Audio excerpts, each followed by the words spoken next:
Just imagine. It's 5:30 a.m.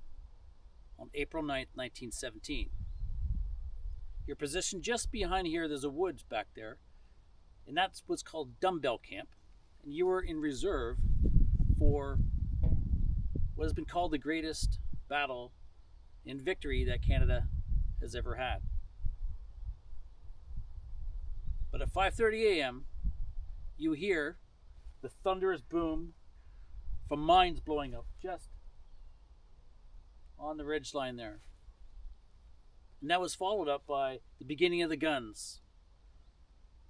Hundreds of guns all laid across the edge.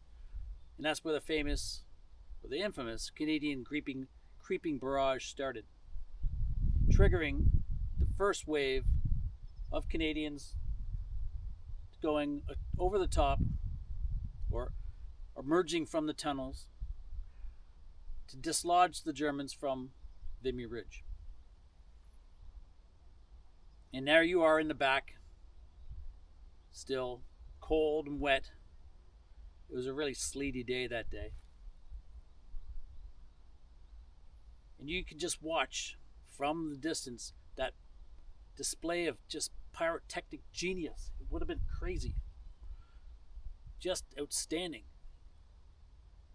And that was around 5:30 to 6:30 in the morning. By 7 a.m., there would be some wounded would starting to be returned to the back, but Canadians would have achieved their first objective, which was called the Red Line. That was the first line of objective for the morning attack. Within an hour, German prisoners would start to be streaming back towards these camps, along with a whole bunch of wounded. Too many wounded.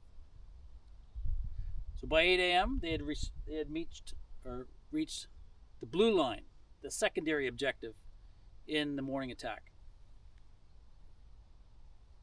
And within an hour, the Brown Line had been reached. We had taken the ridge, at least most of it. There's been some sections just over to the north side called the Pimple that took a couple more days.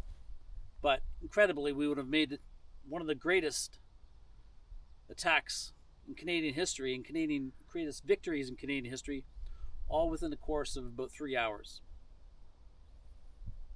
It's amazing to be here, kind of looking at where I'm standing, what I'm seeing, but then transport yourself back in time 107 years or so, whatever it is, and you could hear it.